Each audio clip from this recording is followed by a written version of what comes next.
Good morning, good afternoon, good evening, good night, wherever you are. So here we are back again in sunny California and rather warmish California.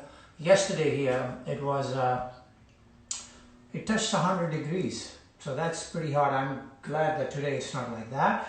But I'm also incredibly happy that today is my daughter Isabella's birthday. So I wanted to give a big shout out to her, a big hug and a kiss to her. And big blessing from all of you to her on her birthday today. And happy birthday, Bella. We love you very much. And so that's that. We hope to celebrate. We kind of started celebrating last night.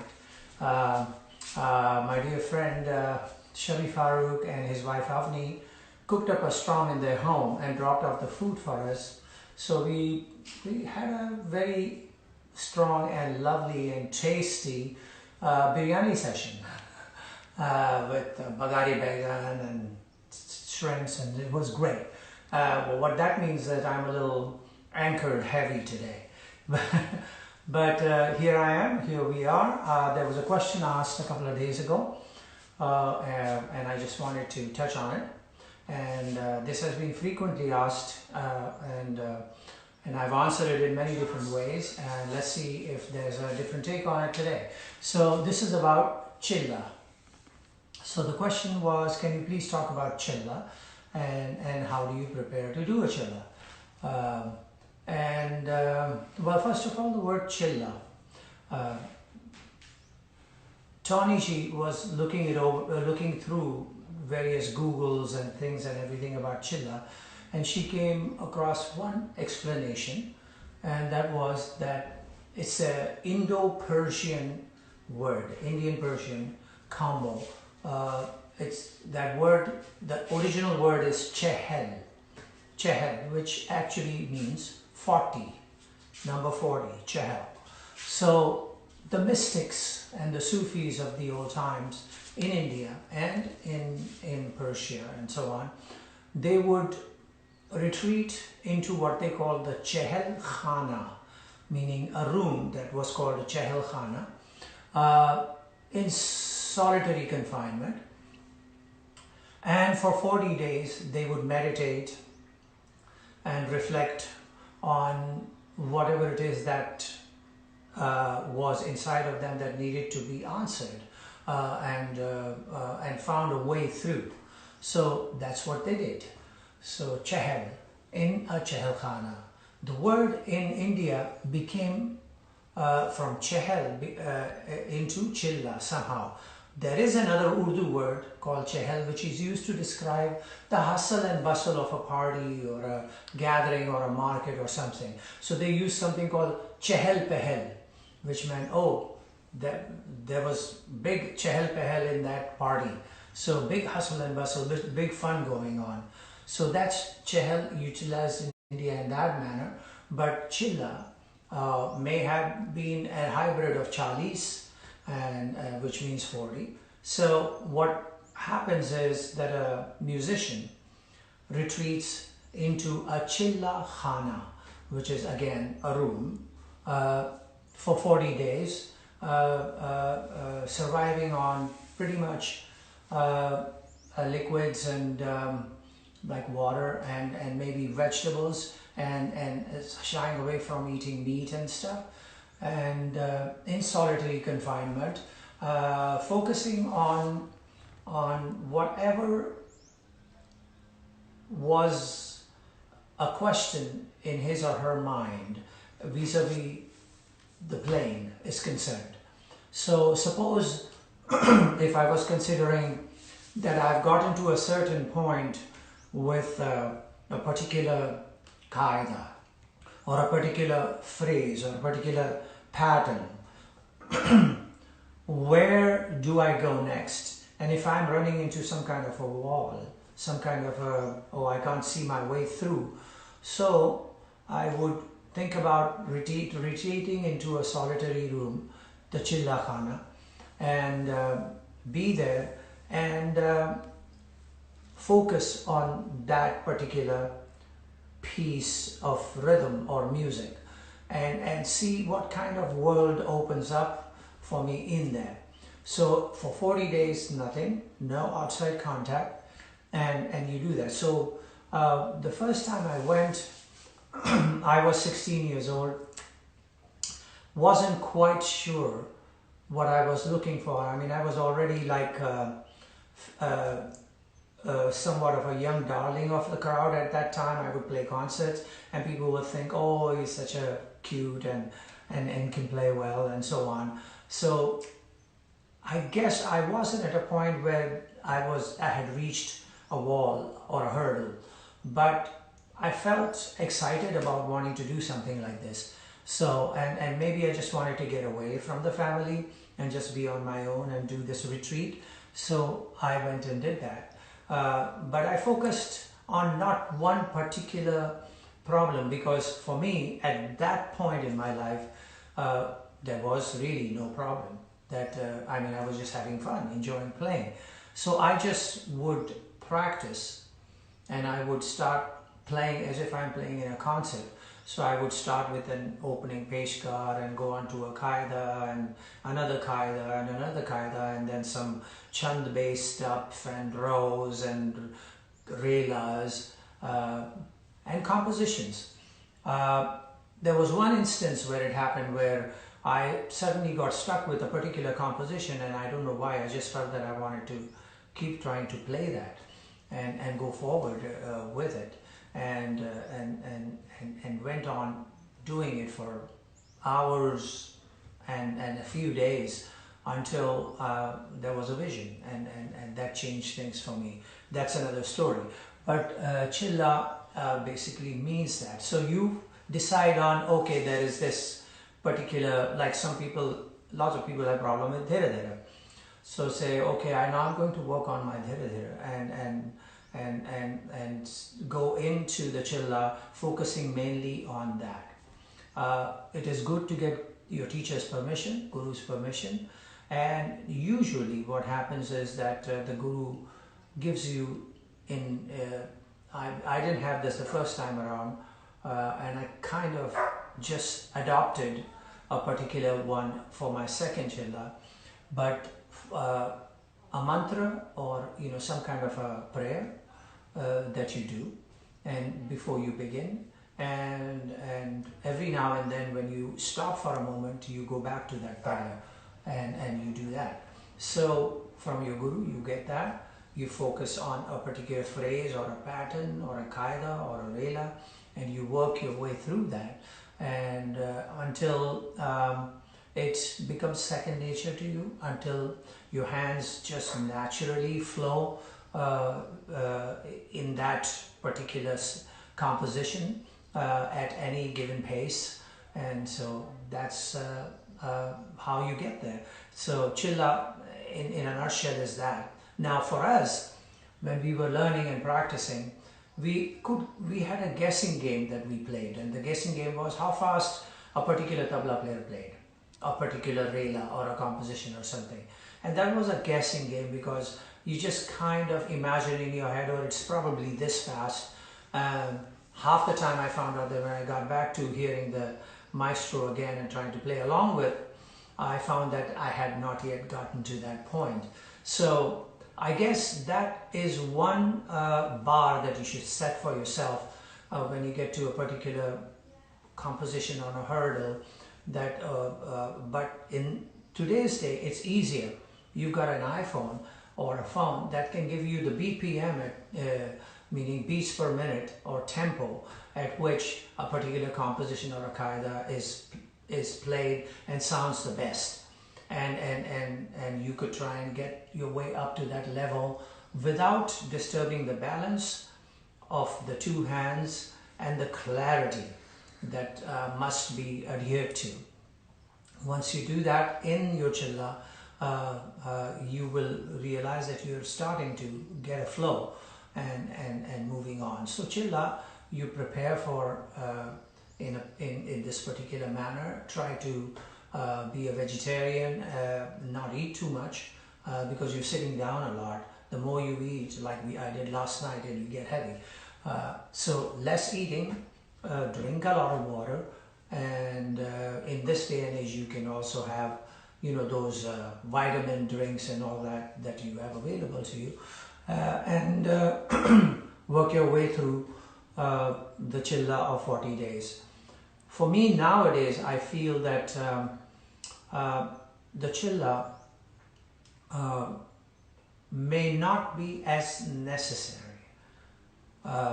In the old days, we did not have the information as easily available to us as it is now. So we had to fend for ourselves. So we retreated and we focused on it until we discovered our way of doing things comfortably, and that sort of stood as the answer.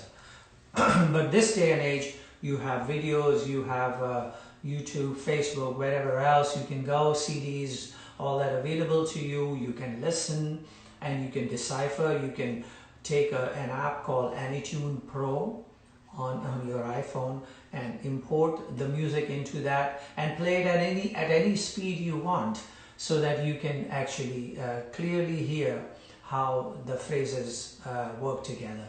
So that is chilla. I started with a qaida that was long time ago, which my father touched on, but we did not develop it much because we all got into that one, and so this was like a step brother qaida.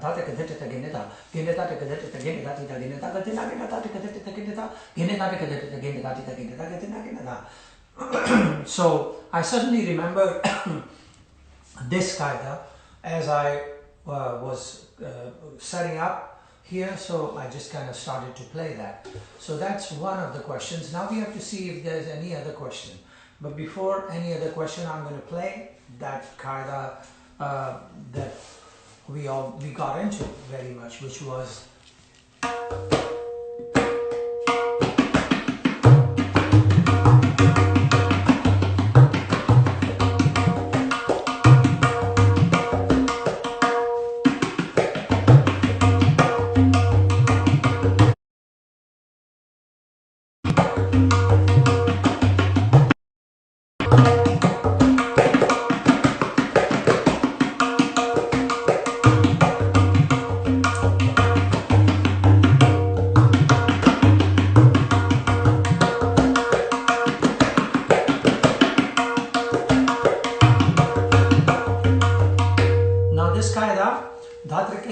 the way I'm playing it,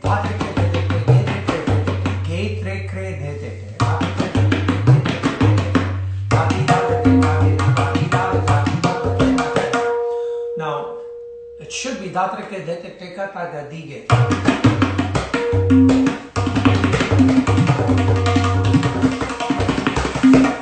I mean, I guess that's actually the phrase as in a tihai. So, but Abbaji decided to play it in a more melodic manner and keep the bowls closer to the siyahi and not open. And so he played it a couple of ways, or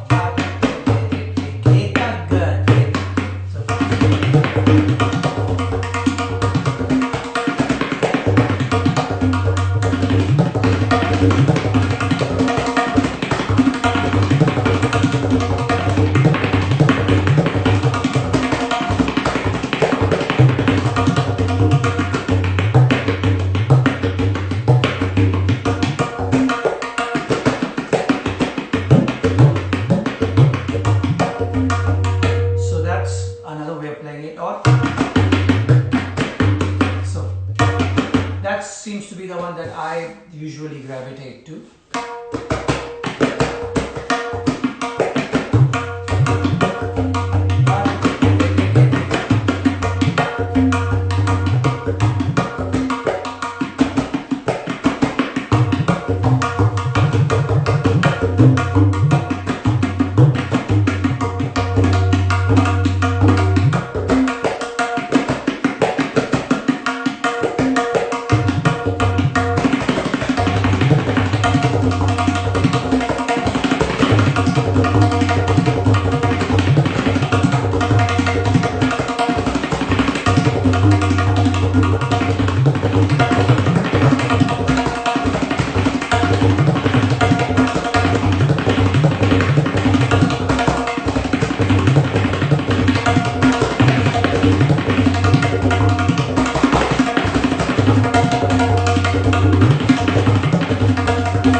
That's the original qaida that we learned, and then Abbaji came up with the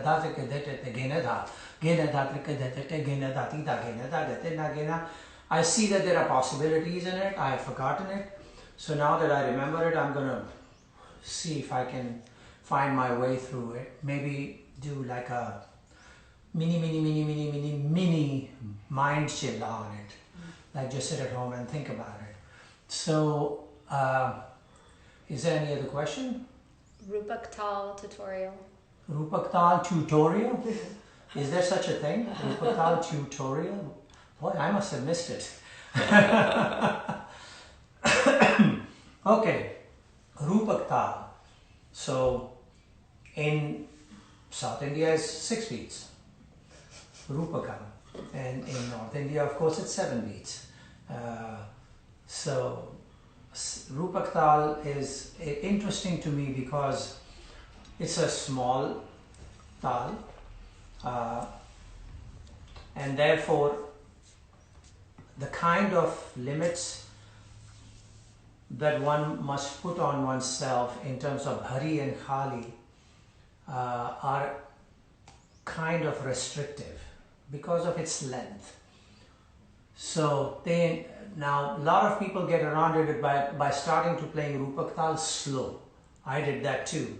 At one time I would start din, din, na, din, na, then at that tempo and or even slower and work my way through. So it allowed me a bigger canvas.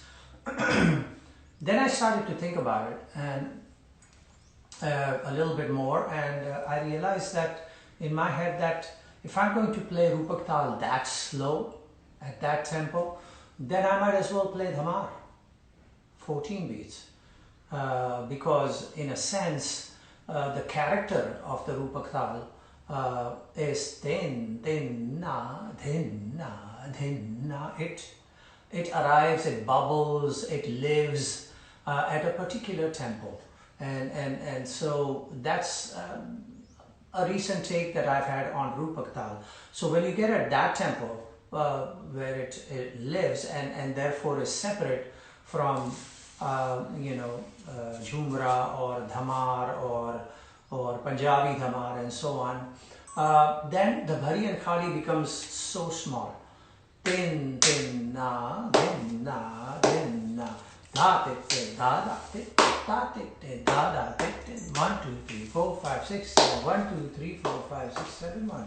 So it's a short taki, taka, dim, taki, taka, dimi, taki. So taki, taka, dimi. That much is all you have in terms of Bhari, and that the other half is the Khali. So how do you create variations in that kind of situation? So din, din, na, din, na, din, na, datrikre, detete, dati, daga, din, na, din, na, datrikre, just making up dati, daga, din, na, datrikre, detete, dati, daga, din, na, din, na, that's all you got. Now, a lot of people do datrikre, detete, katrikre, detete, dati, daga, din, na, din, na, dati, daga, din, na, din, na, ta. So that's a longer theme, but then it takes up that many cycles. So when it does that, it obviously is harking to a longer rhythm cycle, like maybe Dhamar or something. So that's my hesitancy lately in being able to play Rupak in that manner. So if one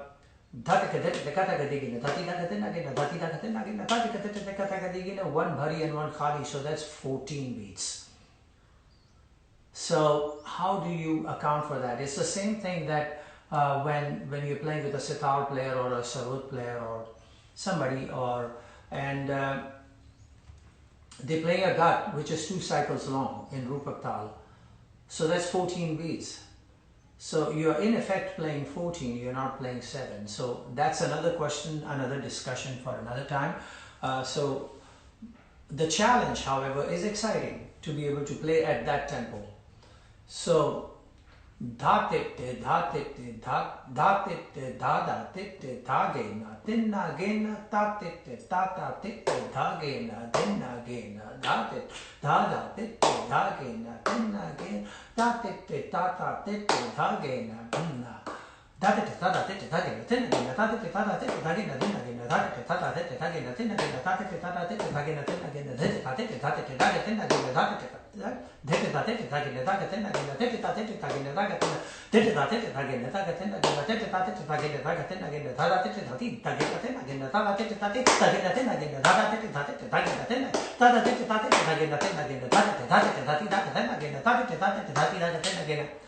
So you're doing Bhari and Khali and you're doing your variations in that one cycle in Bhari and Khali. That's a challenge you should give yourself in order to develop working in Rupak Tal. It's easier in Relas, easier in Ro. Compositions are sort of immune to this, bandishes, because those are long bandishes anyway, no matter which rhythm cycle. But I'm just wondering in terms of Bhari and Khali and Qaidas. Peshkars could be easily developed in Teen Tal using the, Rupak Tal using the Teen Tal map, right? So,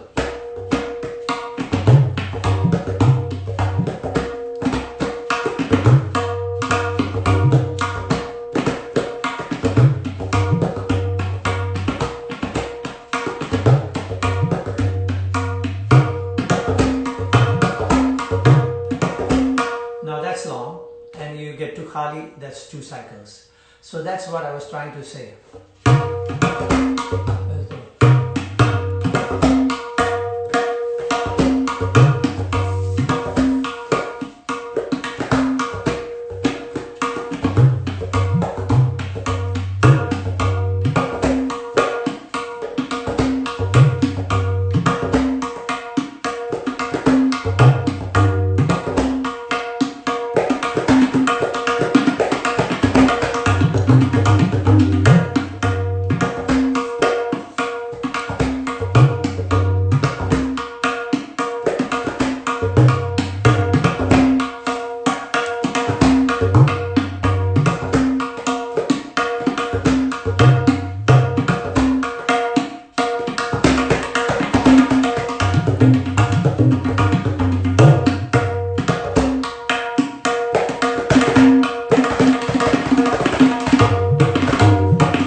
Something that somehow skirts the idea of making it into a longer rhythm cycle and giving yourself the challenge of playing 7 as a 7. At this tempo, maybe it's a little fast, but you know, like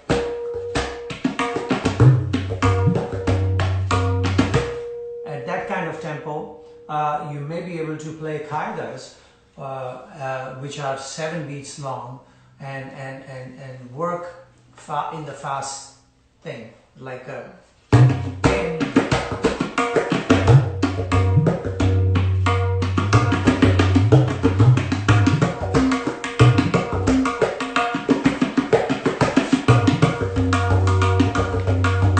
no, that's long.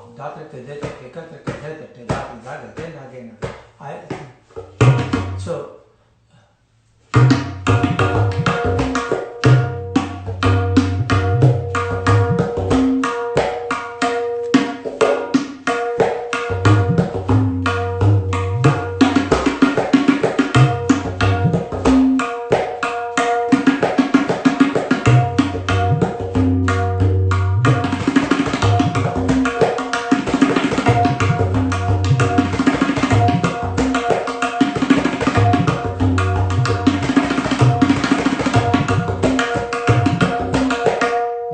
becomes difficult. I mean, in my kind of thinking, so the restrictions are strong. So only short things that fit in Bhari Khali in one cycle will be the one to do it. So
not to get into the longer versions because that's the way we've been brought up.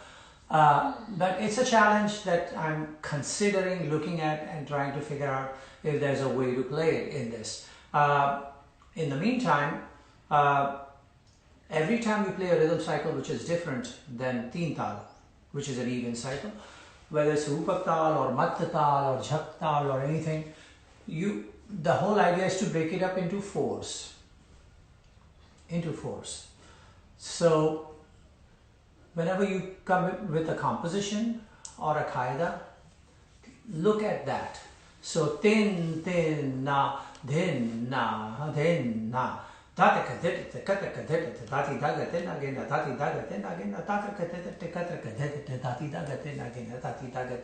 what you've got is two, 1 and 2, bhari and khali. So if you were to make it shorter, like for instance, raw like qaida, like I was just playing.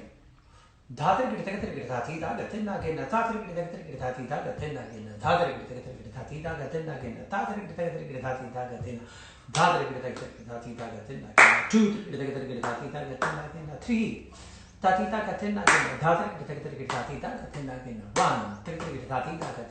Two, three, four,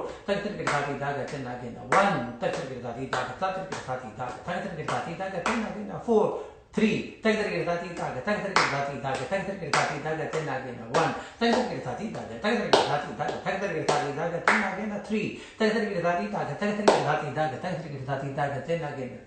tum ta ta ta ta di da te te da te te da te te da te te da te te.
So I did one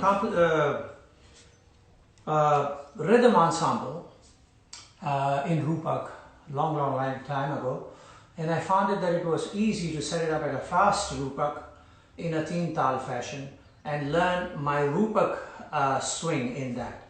So 1, 2, 3, 4.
about 7 is in that manner is workable. Thinking about 7, as I was describing to you, 4 is workable. Like tin, tin, na, din, na, din, na. Tin, tin, na, din, na, din, na. Tin, tin, na, din, na, din, na. Tin, tin. 2 in 1 7. Tin, tin, na, din, na, din, na. Tin, tin, na, din, na, din, na. Tin, tin, na, din, na, din, na. Tin, tin, na, din, na, din. Tin, tin, na, din, na, din. Tin, tin, na, din, na, din, na. Tin, tin, na, din, na, din, na. Tin, tin, na, din, na, din, na. Tin, tin, na, din, na, din, na. Tin, tin, na, din, na, din, na. Tin, tin, na, din, na, din, na. Tin, tin, na, din, na, din, na. Tin, tin, na, din, na, din, na. So that's where I arrived when I did this little Geetan thing. But that's one of the way to do things, is to look at it that way. Now Qaidas, if you're playing a Qaida in Rupak Tal, you can easily do the double. What I mean by double is Dhati takati dhati takati dhati daga na kena dhati daga na kena dhati takati dhati takati dhati daga na kena dhati daga na dhati takati dhati daga na kena dhati daga na kena dhati takati dhati daga na kena dhati daga na kena dhati takati dhati daga na kena dhati na kena dhati takati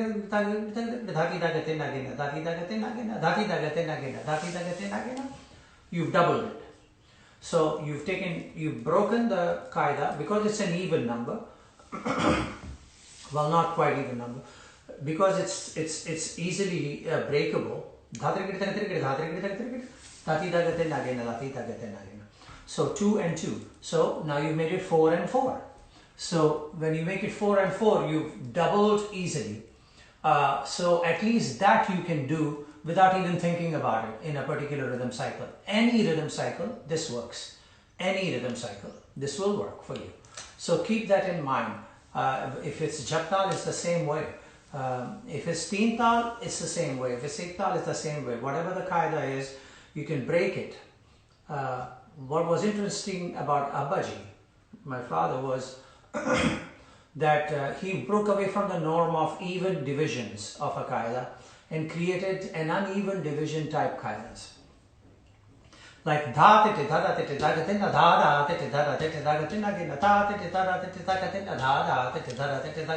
as a straightforward.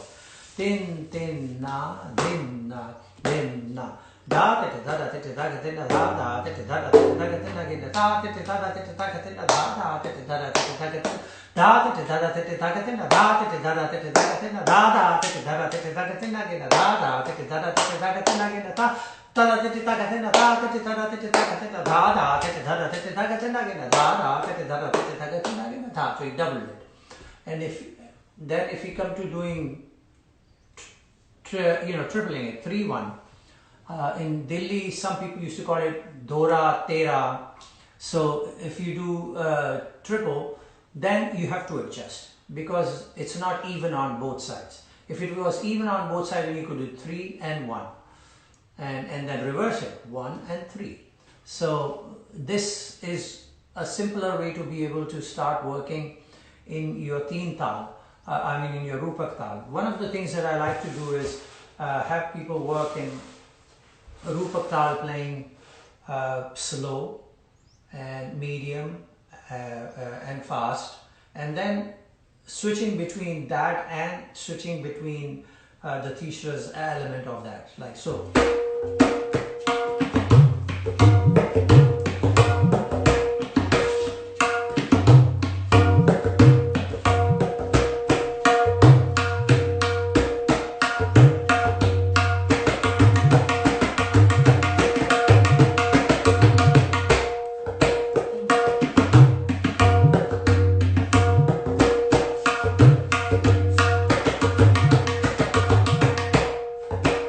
Same length, right? As 2 cycles. 1, 2, 3.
like my father said before, samko dekho, and finding your way around it. But like tin tin na din na din na tin tin na din na din na tin tin na din na din na tin tin na din na din na tin tin na din na din na tin tin na din na din na tin tin na din na din na tin tin na din na din na tin tin na din na din na tin tin na din na din na tin tin na din na din na tin tin na din na din na tin tin na din na din na tin tin din na din na tin tin na din na din na da tin tin na din na din na da tin tin na din na din na tin tin.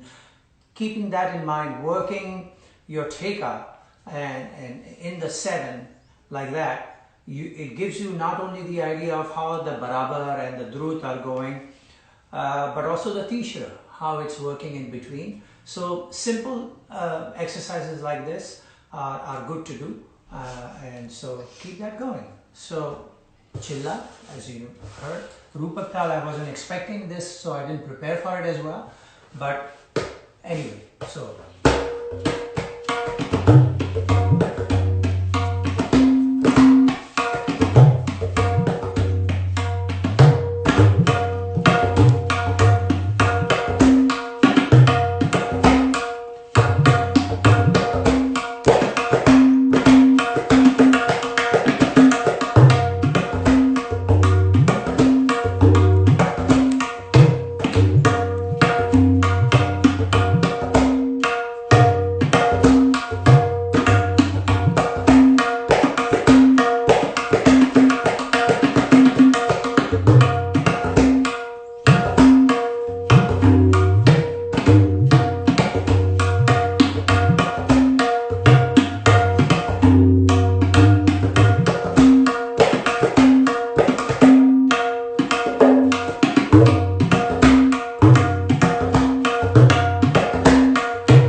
it's possible once you understand the way the rhythm cycle flows, the way the tempo sits right inside your body, then it's easier to be able to play any rhythm cycle.